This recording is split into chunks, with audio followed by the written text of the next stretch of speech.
Hey everyone, welcome to Everyday Infertility. I'm your host, Savannah Keys. I am super excited to be talking to you guys today because today's episode is about marriage and infertility or relationships and infertility. And we have our first repeat guest. Drum roll. It's my husband. It's Drake. I really wanted to have him on and talk about this topic because we just celebrated our 5th year anniversary this past Friday on May 5th, Cinco de Mayo. And so I just was talking to him of something that's really hard in the infertility world is your relationships, and they can really struggle and crumble, or they can really thrive just depending on how you fuel them and the attention that you put forth. And so I wanted to bring him on and just really dive deep on the topic of marriage and relationships while going through infertility and, the highs and the lows, struggles we've had, how we've come out on the other side, and really just everything. I am going to preface this episode that we're literally in the middle of a tornado warning right now. So if you hear our phones go off, if you hear random noises, that's what it is. 2, I'm coming off a happy hour and I've had a couple drinks. So when I say raw and real, topics and responses, no filter at this point. What about you? I'm ready. Let's do it. Gonna bring a little more energy than last time.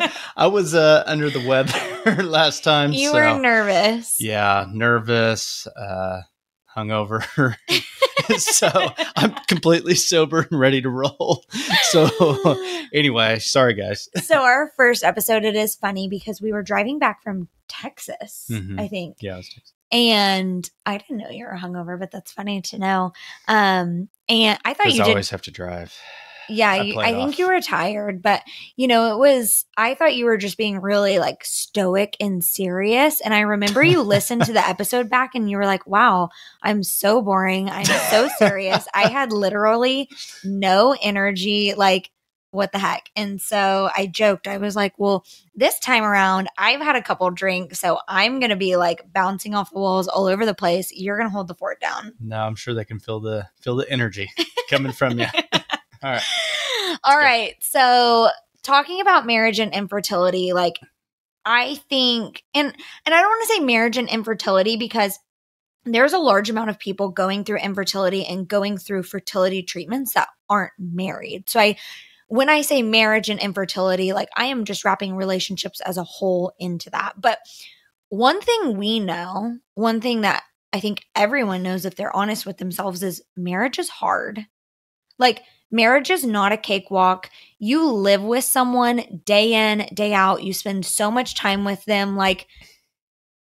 It's just hard. And I know we talk about this all the time. We have weeks where we are just perfect, amazing. Everything's great. It's like honeymoon phase. And then we have 4 or 5 days where I'm just like, what the heck? Why are we bickering? And why are we this? And why are we that? And then you get back into the honeymoon phase. And then marriage is hard. I think everyone would agree with that. Yeah. I'd kind of compare it to sports. You're a team, right? Oh my gosh. Yeah. Some people are good at stuff. Some people are bad at stuff. You have, your highs and your lows. And so you're saying I'm bad at stuff. You're not good at sports, but no, it's a team. It's a team deal. It's a long season. You just got to trust each other that, one person's going to do their job and, just enjoy it. For sure. And, I heard an older couple on a podcast, or maybe it was an interview or something, but they had been married 70 years or something. And they said there are times that you don't like each other, and there are times that you like each other, and there are times you love each other. But like you said, it's long seasons. If you are in it for the long haul, you're going to have ups, you're going to have downs, you're going to have plateaus, you're going to have amazing times, horrible times. But that's marriage, and it's all working through that. Can I cuss on this podcast? Yeah. So I had an old boss once tell me, he said, he said, so here's the thing about marriage. He goes, some days, you're going to be thinking, Oh my God, holy I'm crap, scared. why did I marry that bitch? And, he's like, but the other coin of it is she's going to be wondering, why the hell did I marry this son of a bitch? So, Very true. at the end of the day, us bitches love each other. Us bitches do love each other. Marriage is hard. I think that is just like, you can leave it at that. One thing is, infertility is really hard. And I know when we first started going through our infertility journey, we thought it was going to be hard. And we knew like this is going to be really challenging for us. And I even think back to when we did our first podcast episode together. And I remember us talking about like, oh, this has been really challenging for us. Oh, we've like experienced all these emotions. And what are we? Months down the road, like almost 5 months down the road. And it's just like even more challenging from then. And so you take something like marriage that's inherently already hard, and then you take something like infertility that most people don't know how hard the journey is going to be, and they don't know what to expect, and they're unsure of it, and it's navigating completely new territory. And you put those two things together and it's doubly hard. Like, what is a worse word than hard? Extra hard? Harder. It's harder.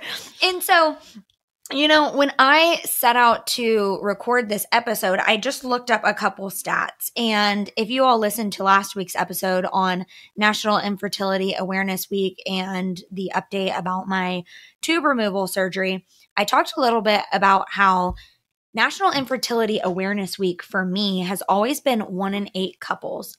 And recently it was just changed. I'm sorry, 1 in 8 individuals. Recently it was just changed to 1 in 6 individuals experience infertility. So it's becoming more and more prevalent, and more people are experiencing it. In a study in 2015, it says 48.5 million couples experience infertility. And that's what, 8 years ago? So what is it now? Like 48.5 million couples. That is so many when That's you think people about that it. go in and get testing too. Correct. There's people Think who about that. don't go in and get tested. I mean, we are so lucky to live where we live and have the health care that we have. There are people in third world countries who probably don't go in and get tested. So to your point, Not only is that study 8 years old, but it's not counting everyone. And also think about the people that just don't go in and get tested because maybe they don't believe in it, or maybe it's just they chalk it up to something else. Of that, I continue to do research. So of those 48.5 plus couples going through infertility, it says 30% are women, 30% are men, 30% is both, and 10% is unknown infertility. So when you really look at that, I know oftentimes because of our situation, I'm the one who had blocked tubes. At this point, we've now removed those tubes. When I think about our infertility journey, I really think a lot about me and how I'm the one who's caused this. And there are other people who are on the male factor infertility side of things who they probably have similar feelings. But when I read that 30% of both factors, female and male, contributed infertility factors, I can't imagine the duplicative stress on that. And then of course there is the 10% that it says is unknown. And then I just continued to go down this rabbit hole because I am a data person. I'm a patterns person. I love this stuff. But it continued to say, I read this article from US News and World that couples who experience infertility are 3 times likely to divorce. Wow. Isn't that crazy? Yeah, that is. I remember being in a college course, and I think it was like a statistics class. And I actually, I'm not a math person, like at all. No. And I loved my statistics class because my professor made everything real world examples. I remember he was like talking about sports one day. You know, I like know nothing about sports. And he like wheeled in basketballs, and like everything he did in statistics, he was like, take away this many basketballs. And so my brain got it. But he did real world examples. And I remember at one point he did an example on divorce. And he was talking about divorce rates related to money, because I believe outside of infidelity, money is like the next biggest divorce factor. But reading this, infertility causing couples going through infertility are 3 times as likely to divorce. That's scary. You know, you look at that 48.5 plus million couples going through infertility. How many of those have been through a divorce? Yeah. How many of those have separated? How many of those have been through counseling? How many of those have suffered in silence? Like, it's really sad. And marriage is already really fucking hard. It is. Yeah. So anyways, we're here to talk about our marriage. And I have no idea, what guidance you will get from this, because we've only been married 5 years. We're perfect. The end. No. I will say we're not perfect, but I do really enjoy our marriage, and I feel like we work really well together. That being said, there's a lot of effort in that. Yeah. And I really feel we had a strong marriage going into our infertility journey. But again, we put effort into that. So anyways, I really just wanted to be open, real, raw, talk to you about our marriage, our current infertility journeys, our current infertility battles, and, hopefully someone gets something out of this. Let's go. Let's All get right. started. Okay. So I have a couple questions for you. What do you... This is unscripted, by the way. Like, I did write questions, impromptu. though. I didn't read them. So. Oh, okay, great. Anyway, so you can go. see who the type A person is in this relationship and who isn't, because I did send him an agenda. Savannah's never mind. Just go. Just go. He's shaking his head. He's like, yeah, I did not read the agenda, but I told you I was ready and prepared. Let's go. Alrighty. She takes a sip. As I take a sip. So, what do you think so far in our 5 years of marriage has been the hardest part for us? Outside of infertility, just marriage, like marriage aside, what do you think is the hardest part of infertility? Gosh, dang it. The hardest part of marriage. Yes. Yeah. Probably our personalities. Okay. So, sometimes I think I'm right. Sometimes you think you're right. And, sometimes we'll butt heads. And, you're very strong and opinionated, which I appreciate about you, but sometimes I can be the same way too. So, I think probably just, dealing with a strong personality, which again, I appreciate, but yeah, so I'm kind of, what I call comparable, right? So I kind of like to compromise, I feel. And sometimes when I feel like you're coming at me like guns blazing, it just doesn't sit well with me. So, and we know that. It's funny because Drake always tells me, he's like, you're such a strong, independent woman. And I love that about you. And I love your personality. But what's funny is when we get into arguments, or when I come guns blazing at you, that is what you hate most about me in that moment. And I think it's because you're non-confrontational and I am confrontational. And I don't think I set out to be, it's not like I wake up in the mornings and I'm like, who can I confront today? I want to start an argument. It's just, I have a very short fuse. I also have a very high bar for expectation. And when those things aren't met, I feel like I, go into type A OCD perfectionist mode. And I'm like, ah. And you're like, why are you yelling at me? Why are you being so aggressive? And it's not that I'm being aggressive. oftentimes too, you type A women out there who are very strong personality. Drake's always like, why are you yelling at me? And it's not that I'm yelling. I'm just such a passionate person. And when I get passionate about a topic, I raise my voice. And I know oftentimes you've been like, I feel like we would be able to discuss this so much more, on the same page if you weren't yelling at me. And I'm like, I'm not yelling at you. I'm just excited. Yeah. So in a nutshell, what you're saying is, What you love about me. I like to control the situation like you like to control the thermostat in the house. And it is what it is. I can only control what I can control. So I think that's what's made infertility hard for you, because it's nothing you can control. And me, I'm like, it is what it is. I can only can control what I can control.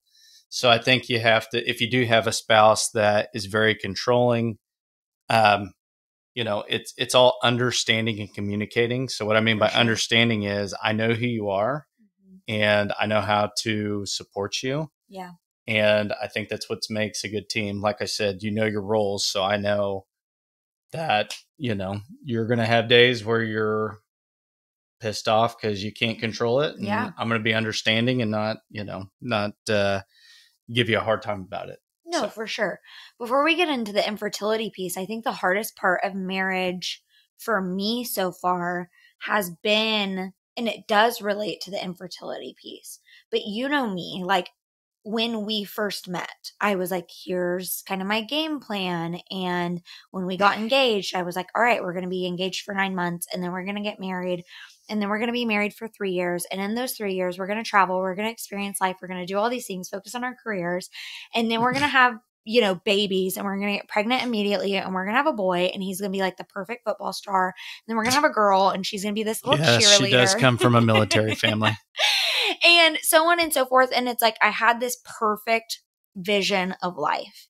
And for me, I think the hardest part of marriage has been that's not how life goes. And infertility aside, I have, like I said, like I'm a very expectation person. Yeah. And so I have a clear vision of how something's going to go. And when it doesn't go that way, I do get very bent out of shape. And like little things, I shouldn't say little things. The biggest thing is infertility. I had this plan for us of trying to get pregnant and getting pregnant and all of this, and our kids would be 2 years apart and blah, blah, blah, whatever. Wouldn't that be boring though? No. Okay. But also, it comes down to little things. And like, this, and we joke about this with all of our friends, but like, if you go out with your guy friends and you're like, I'm going golfing, and you're like, I'm going to be home by 2 p.m. I'm going to go golf. We're going to go to lunch and we're going to have drinks and I'll be home at 2. Like 3 p.m. rolls around and I'm like, well, I had this expectation of how this day would go. Yeah. And it's not going that way. Yeah. And you're like, whoa, chill, go with the flow. It's not that big of a deal. And I'm like, well, no, we had a plan and you're not sticking to it. So marriage for me, and that's on all spectrums, like small situations like that to like very large situations like, infertility, is I am a very expectation driven person. And when those don't get met, I like beat myself up. You know yourself well. That's all I'll say. So in marriage, we've been married 5 years. We've now been on this infertility journey for 3 years. And I'm sorry, guys, if you can hear our dog. We have our Australian Shepherd trying to play fetch. Bubba. It's not playtime. Can you go in the other room?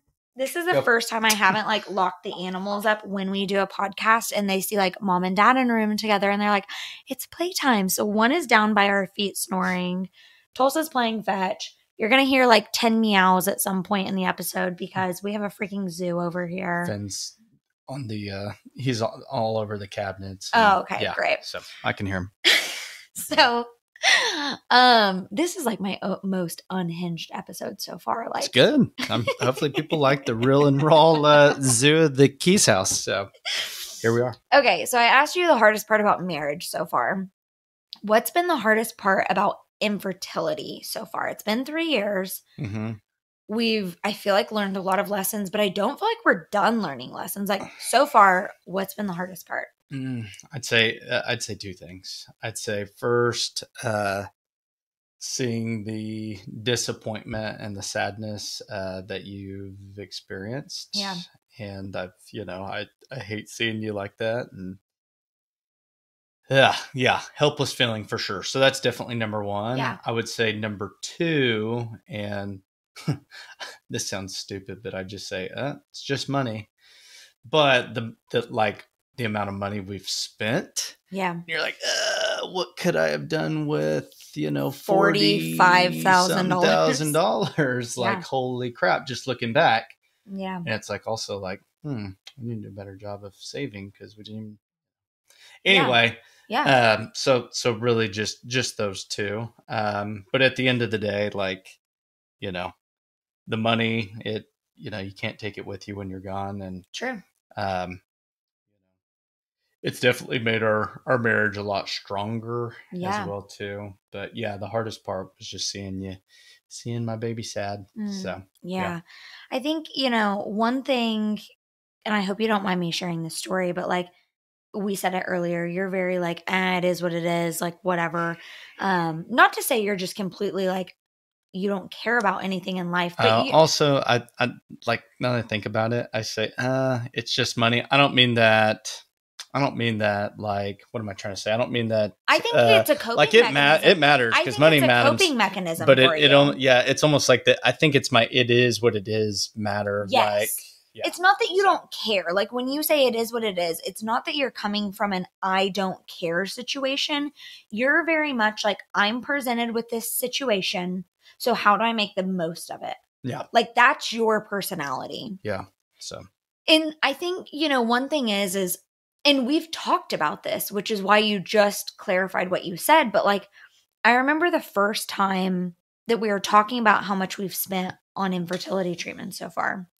And you were like, imagine what we could do with the amount of money we spent so far, which I think at that point was half of what we spent, which was somewhere in the 20,000 mark, which for those of you who maybe not as familiar with infertility treatments, like that was one egg retrieval and maybe a transfer.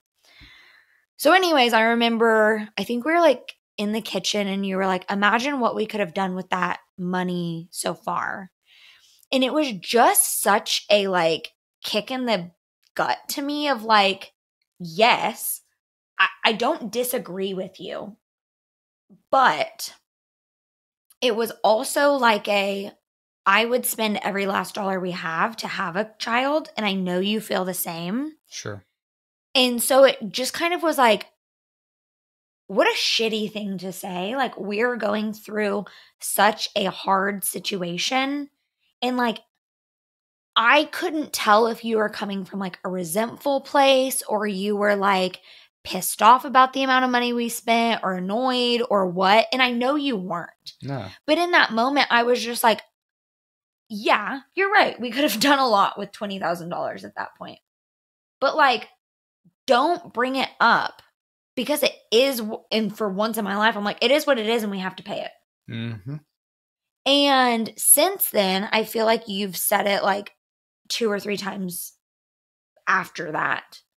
And you do catch yourself. You're like, I'm not saying that in like a shitty way of like, I'm mad we've spent the money or I wish we would have done something different or I would change anything about it. You're just like, I'm putting in perspective truly how much money we have spent. And I tell you this every time. I'm like, yeah, but like, it is what it is. That's right. I'm teaching her. No. See? No. And I'm like struggling with my thought, like how to express my feelings here. But it's like, we want a child. We have to go through IVF to have a child. So we have to spend that money. It has not worked for us yet. So like, we're going to spend the money. I'd just rather you not say anything about it. And here's what it is. Ultimately, I feel guilty. I feel, oh my gosh, I'm going to cry. I feel that because I can't get pregnant, it's my fault that we've spent $45 whatever thousand dollars. Yeah. And we still aren't pregnant. You've never told me that, I don't think. I haven't. And it's, oh my gosh.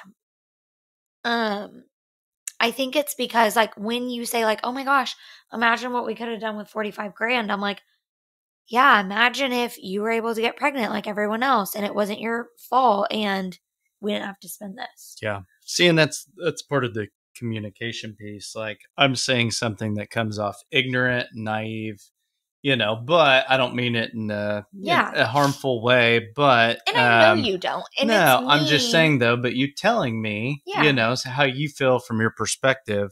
Again, it's just it's. I guess what it all boils down to is communication. Communication. Yep. There's the Oklahoma accent, and what bothers you, what doesn't bother you, and understanding. Yeah, 100%. Anyway. And so I don't even know if I answered like, what is it about infertility that has been the hardest for me? And I think it's just the personal disappointment.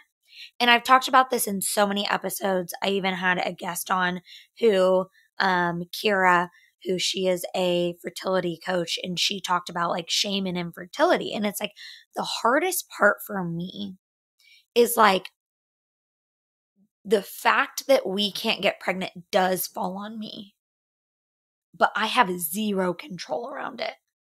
And now I have even less control around it, with this previous surgery that I just had my tubes removed. And so it's like, I'm so internally frustrated with myself. And I just get so worked up of like, damn it, why me? See, and from my lens, it's the opposite. I see you take it serious. You have a strict routine. You're always like, okay, what can I do to like improve my health or my knowledge and so on and so forth. So you see it as like you being a failure. And from my lens, I see it as, dude, she's a badass, like killing it. So yeah. And that makes me feel so much better. And you do hype me up all the time. And you're like, you take it so seriously. You're so regimented. You write everything down. Like it's so funny because when we went in for my surgery, I didn't share this in the episode, but we had to drive 90 miles to the surgery. And we're like at the 45-mile mark and the hospital calls and I answer it and they're like, hi, we're just calling to see where you're at. And I was like, I'm on my way. And they were like, oh, you were supposed to be here at like whatever time she said. And I was like, no, my check-in was at 8:20. My surgery was at 10:30. And I like read her it. And I remember looking at you with like sheer panic, like, did I just mess this up?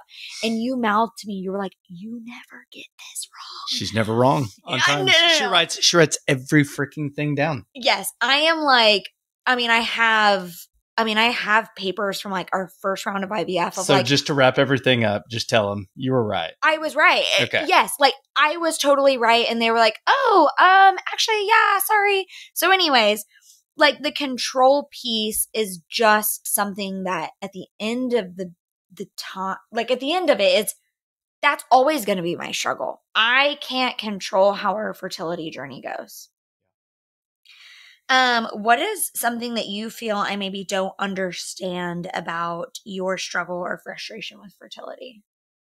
Repeat the question again. Is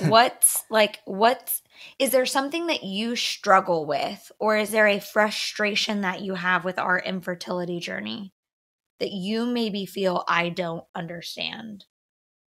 And that's okay if you don't. I really don't. I mean, I want to like make up this bogus answer, but just to be honest, it's we have open dialect and we talk a lot about the subject. Like we don't make it the center of our life, but we talk about the subject. Yeah. And so I think, you know how I feel most of the time. Like, I think, and this will probably be boring answer, but no, it's okay. This will probably be news to you because I actually don't know that I've ever told you this, but I am such a OCD type A person that almost every night when I'm in a fertility cycle for like IVF or whatever, I go to bed and I'm like, did you take your medicine today? What is your medicine tomorrow? When is your appointment? Did you miss your medicine? Like, I could take my medicine and 10 minutes later be like, did you take your medicine? Did you think you take your medicine? And so that's something that it's like, there is a lot of stress and anxiety around, like you say, I never miss a time. I never miss a medicine, like anything like that. There's so much anxiety that comes with that. And not that you dismiss it or you don't get it, but it's like, I do wish you understood that a little bit more and like maybe not helped more. Like, you do a great job. I told you, like, I have a shot tomorrow. I want you home. It's really important. Like, I need you there. I've never done this shot before. I'm going to like need like just emotional support, you know? Yeah. And that's just one thing I'm like, I wish you could be in my brain to understand. So you just got it, you know? I understand. It's kind of like this though. We're using sports again. I'm the coach. Great. I'm not going to understand. I'm the coach. You're my best player. I trust you. But maybe I need to be a better coach and, figure out what. Run the plays with me. That's right. Yeah. We need to. Yeah. Are you impressed? Kind of. So one thing is, and this is the one thing I did ask you going into this episode. Okay. Are you open talking about sex? Let's do it. No, but let's do it. I just feel like, because I talk to so many women who are going through infertility, like, this is just kind of infertility is a taboo topic. Sex is like even more of a taboo topic, I feel like. But you go through infertility and sex just changes. And what I mean by that is, when we first went through our infertility journey, I guess I shouldn't say infertility journey, when we started trying to get pregnant, at first it was like really fun. And I was like, oh my God, it's going to be like, I just know I'm going to like take a test and be like, oh my God, I'm pregnant. I know it was like this crazy night of like blah, blah, blah, or this really romantic night. And then as time went on and negative pregnancy test after negative pregnancy test and month after month, it just turned into a chore. What Savannah's saying is she turned me into a sex slave. Can I say that? I don't know. I'm sure they know what I mean, right? They do. I mean, and here's the thing. No, it just went from unscripted, impromptu to, all right, I'm ovulating. We have to have sex this night. It's 7 p.m. on Wednesday, and the stars, and it's just so you're like, okay, how do I get my mind there? Which people are probably thinking, you're a guy, you can. Yeah, but there's also like a mental aspect to it when it's like, you've had a long day. You just had Tuesday, sex for 5 days. So yeah. Anyway, yeah. Well, in the beginning, it was like, okay, we're not getting pregnant. Maybe we should be a little bit more timed with this. So I was like doing the ovulation.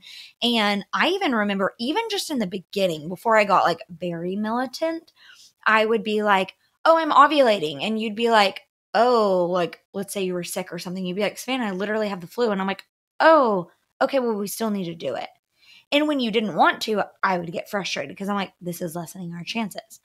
And then over time, it went from like, oh, I'm ovulating, we need to do it, to like, I'm ovulating, we need to do it in the morning, we need to do it at night. After we do it, you need to hold my legs in the air. I mean, like, we were doing some weird shit of like holding my legs in the air, legs on the wall, upside down, like, so weird shit. I think with all that said, I think, looking back on what we could have done different, like if we're trying to give people advice, is, don't make it so much a job, like figure out what works for you. Yeah, because we took all the fun out of it. Yeah, so it felt like a job, like we weren't having fun anymore. It wasn't unscripted or impromptu. So, whatever floats your boat. Right? Anyway. No, but just don't forget sex is fun, right? It's meant to be fun. So, and after that, I feel like I went through a mourning period of being told you'll never be able to conceive naturally. I did go through a mourning period where sex for me was a reminder of like, this will never get me pregnant. I'll never like, and that was a sad period. And let's just call it what it is. Like, sex went from a chore where eventually the fun was sucked out of it to then it was like a mourning period for me where the fun was sucked out of it. And I feel like we're like back at that point where like sex is just fun and we're doing that. But at the end of the day, I still do think about like nothing will ever come from this. Like, does that ever cross your mind? Mm, no, not really. I mean, No? no, not Really? really. No, not really. No, because I just, I have trust in the process of Yeah. what we're going through. So no, I really don't. I really don't have those thoughts. And you're a guy having sex, so I'm just having the time of my life. So, you know. Oh my gosh, this is an unhinged episode. Anyways, one thing I do want to ask you is I had my tubes removed because of infertility and all of this. And that really for me was like I mourned us not being able to conceive naturally. But I, worked through IVF and kind of coped and was like, okay, we have a plan. And then having my tubes removed kind of restarted the mourning process. And I shared on the episode, like, I cried every day for like over a week. It really was just like, there's no chance at a miracle. That's gone. Did you have any feelings about that? No, and again, it's because I'm not a woman. I don't, I just can't, Fathom it. Yeah. understand and fathom what you're going through because you're ultimately the one that's going to conceive it. So, from my perspective, it's coming out of the same way, right? And it's Oh going to my be gosh. I wish you guys could see the hand motions. Keep going. it's coming out of Savannah the same way. So, and it's both, our child. Mhm. So no, I really don't. You tried to explain to me and I get it from your point of view, Yeah. but from my point of view, no.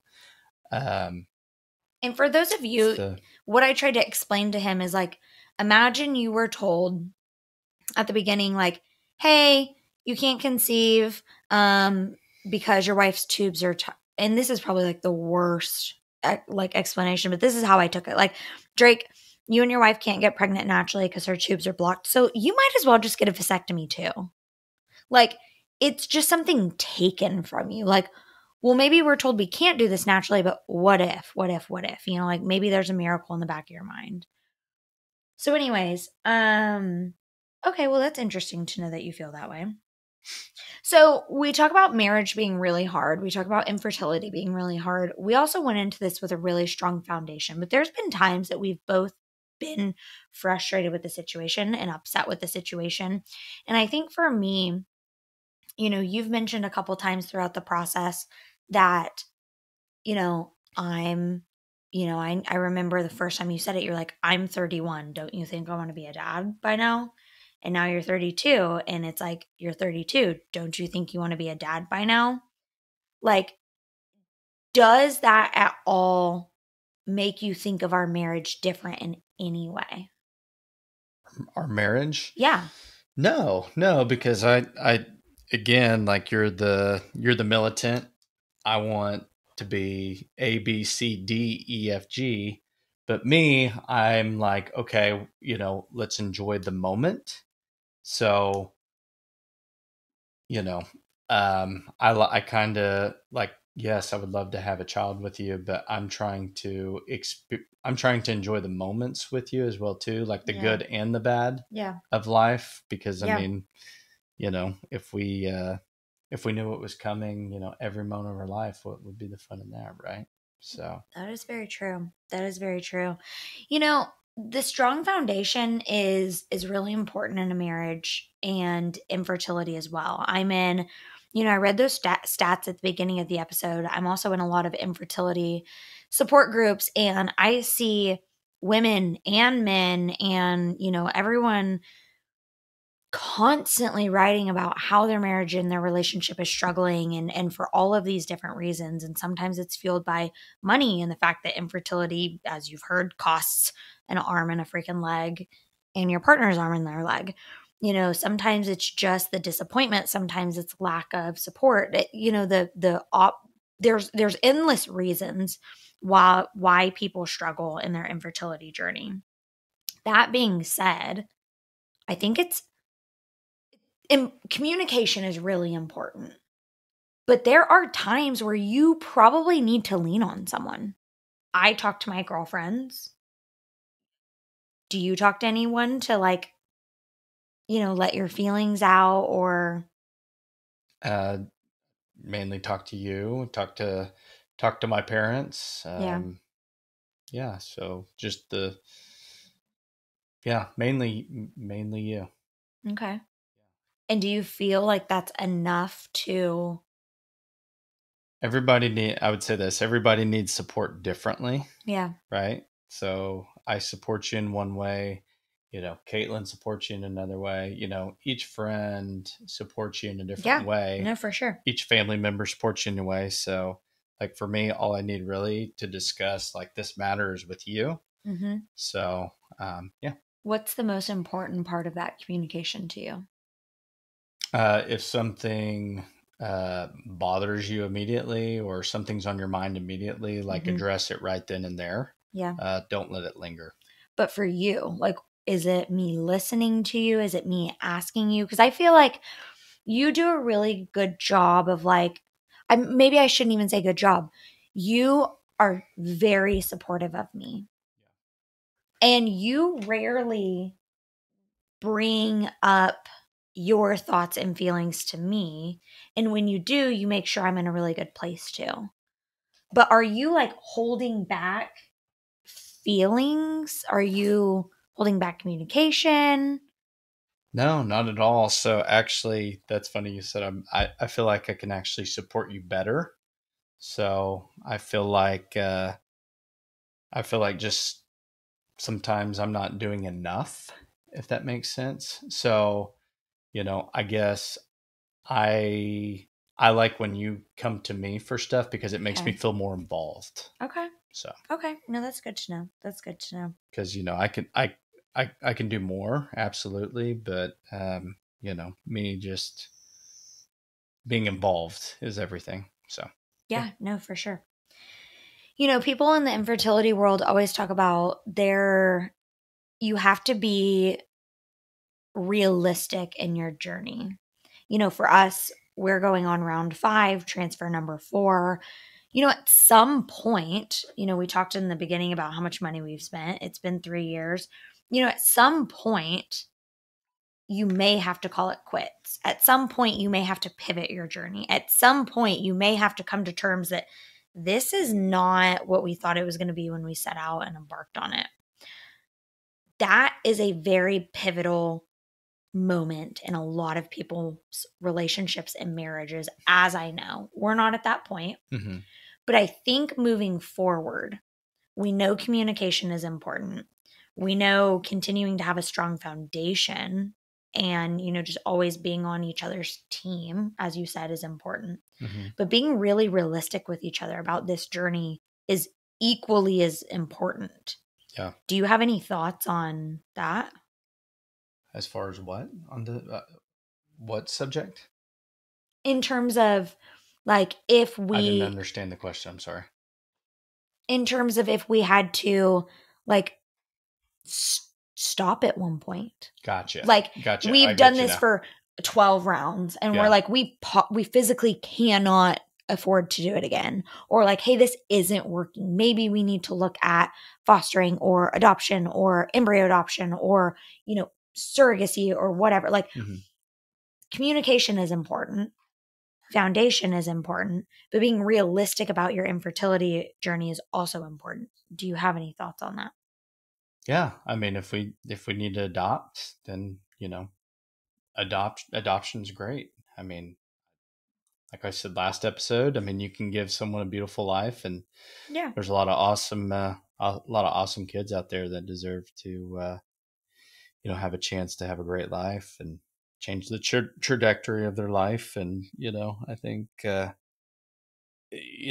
whatever is meant to be is whatever is meant to be. It's like I said, it's all, I just I'm a believer. I trust in God. So I'm whatever path or whatever road, that leads to, you know, that's definitely an option. And Yeah. I didn't marry you for your ability to get pregnant. That sounds weird, right? But I married you because I love you. I love who you are, and I've always told you that. So, Yeah. Whether you can have a child naturally, or whether you can do it through in vitro, or whether you couldn't, like,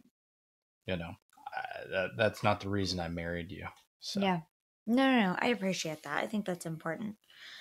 Well, that's really all I have. I mean, one thing you said in the episode is we don't make this the center of our life. We don't make this the center of conversation. Can you touch on that? Because I feel like you're really good at that. yeah, so we have a friendship, and we like to have fun. We like to poke at each other, piss each other off, make each other laugh, make each other cry. So, just try to make the most of life. Go for a walk, go travel, go do stuff, go hang out with friends. Just, stay active, and just don't let it consume you. Yeah. And, there's been times that I feel like this has consumed us more in the earlier days, and I feel like we've been really good about it. I mentioned at the beginning of the episode, the reason I wanted to do this topic is because we just celebrated 5 years of marriage, and we were quite literally coming off me recovering from surgery. I got released from surgery recovery the day before we flew out for our anniversary trip. And then we're going into another round of IVF. And so, most people would be like, oh my gosh, I just got done with surgery. I'm about to gear up for another round. Like, let's just hang back. And we were like, no, you only celebrate 5 years, which is a big milestone once. Like, let's go on a trip. And we had such a good time. And I literally don't even know if we talked about infertility the entire time we were there. Mm-hmm. Like, we just laughed, we had fun, we explored, we just had the time of our lives. And so I love that you say, like, don't make it the center of conversation. Don't make it the center of your life. Don't make it's important. It's so important. I know it's one of the most important things to me outside of you and God and family and friends. It's important to you, and I know that. Yeah. But you also have to just continue to live life. Yeah. Speaking of our 5-year anniversary trip, what was your favorite part of it? Oh, probably the Celtics game. Right? Did you not have a blast? No, it was so fun. Yeah, it was so fun. The TD Garden's awesome. If anyone gets the chance to go. I don't know that I've told people where we went. So let me back up. So for our 5-year anniversary, Drake asked, I told him I wanted to go on a trip. And he was like, where do you want to go? And I said, Boston, Massachusetts. And I said, why? And I said, because I want to eat my weight in oysters and lobster rolls. Other than that, And did you? I did. I mean, do you think I did? Oh. For every meal, this girl ordered like a dozen moist oysters for breakfast, lunch, and dinner. I literally did. He's not joking. Yeah. So, yeah. If anyone were to visit Boston, what was your favorite eating place? Select Oyster. Oh my gosh. So we had a really good mix of like very chill places that we went to. We also just like popped in random spots. We also, because it was our anniversary trip, had like very nice dinners planned. What I will say is the very nice dinners we had planned, I was not a fan of them either. Like, yeah, save your money. Yeah. The steaks are better in Oklahoma. Oh, for sure. And I almost didn't book the Select Oyster Bar because like on Yelp, just the pictures, I was like kind of like, I'm not really sure. Holy shit. Yeah. I've like thought about the food every day since we left there. Yeah. So to let you guys know. That rooftop bar would have been probably my favorite moment, but we didn't get food. No, I'm saying the sun. Like, I'm saying like the view. Oh, the views, the drinks, the vibes. But it was very cool. Yeah. Oh, you like that over the Loco place? I liked that. Did you? Yeah. So Loco was like a It was like college a college bar. But they had this DJ that I was just like, that place was popping. Yeah, that place was popping. But anyways, he asked like, why do you want to go to Boston? And I was like, oh, I just want to eat oysters and lobster rolls. I thought Boston, like, tell them what do you think of Boston? Let me tell you what I thought Boston was. I think I've mentioned it in a couple episodes. Like, as type A as I am typically like on my shit researching no stuff. But there are just some things that I'm just like, I don't need to research. I feel like I know this. I don't know why I do that. So I thought Boston was like this little quaint northeastern town. Like people always talked about like this Freedom Trail and like Paul Revere's house and the Cheers bar. And I'm just like, she thought it was like the Little House in the Prairie, like in the city. No, I was thinking like Maine or something like slower. I've also never been to Maine, so I don't even know if Maine's slow. But and I've been to Boston, so I knew what to expect. I'm thinking like cobblestone roads and just like these cute little like brownstones and like people walking around like, wow, I love the Boston Red Sox. Guys, it was a madhouse. The traffic, I did not even know what to expect. The people, it's just like the hustle and bustle of the city. And we live in Oklahoma. Tell them about the drivers. Oh my gosh, we live in Oklahoma. There's no such thing as traffic. Like there's actually no such thing as traffic here. And you go to Boston and it is dog eat dog world. People are it's a rat race for sure. People are just straight up like honking at each other, will cut you off, will like drive in front of you. You'll be on like this skinny street that maybe holds one car and two cars are like fighting to get around each other, driving like 50 miles per hour. It was terrifying. Anyways, food was great. It was so fun. My favorite part was, honestly, we took a lot of naps. And that sounds so lame, but like life is so go, go, go. Excuse you, sir. That's our Australian Shepherd toss in the background, by the way. So anyways, I just feel like it's so nice to slow down every once in a while. We slept. Those gummies you got from the airport, not weed gummies, but melatonin gummies. Oh my God, Drake. Well, you have to clarify these days. Like you do. Like, oh, gummies. So we got melatonin gummies, and oh my gosh, we would sleep till like 11 a.m. every day. We would get up. We would start our day at like noon. We would take a nap. It was just honestly very relaxing, and that's what I needed. Yeah, it was fun. It was really fun. It was a different change of pace so you go from California, which was our last trip. Yep, to Boston, like within a 3-month span. No, within a 5-week span. Oh, was it? That's it. Yeah. Okay. Yeah. So yeah, you get to experience, both sides of the both states, coasts. And it was fun. Anyway, yeah, cool. Well, 5 years has been really great with you. I think I'll renew you for another 5 years. Ooh. Lucky you. Uh-oh. You know, we joked. We didn't. I shouldn't say we joked. We did talk. Like 5 years has been awesome. And we've really been through some shit these past couple years. And it's really been hard. But I really think we've come out stronger on the other side.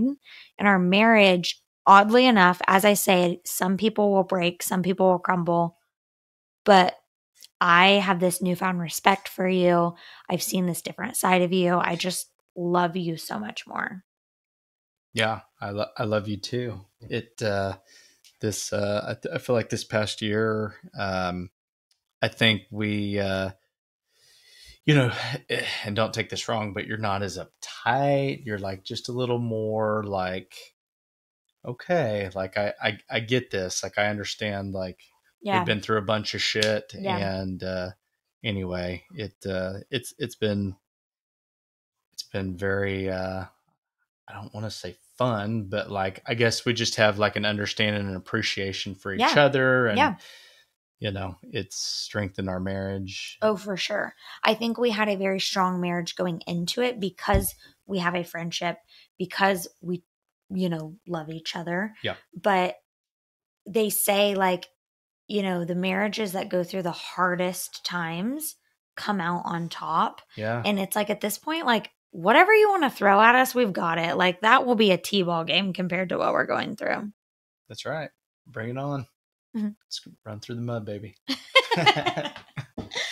All right, guys. Well, I appreciate it. I'm going to just call it what it is. This has been a wild episode. All the background noise. I am so sorry, but this is just true life. This is marriage. This is the Keys household. This is what we do every day. Yeah. So anyway, I appreciate you having me on. I'll hopefully I brought a little more energy than last time, and Just a little bit. yeah, I appreciate you guys supporting my wife. It means everything. And anyway, yeah, hope everyone has a good day. Did you have fun with the podcast? Yeah. Yeah, it was cool. We have like Tulsa in the background, like begging us to play with him, and Benson like begging me to pet him, and then Finn like jump. Yeah. It's been a wild ride over here, guys, but appreciate it as always. If you spent any amount of time with us, hell, if you made it to the end of this episode, I like personally owe you like a hug, an apology, Starbucks gift card, something.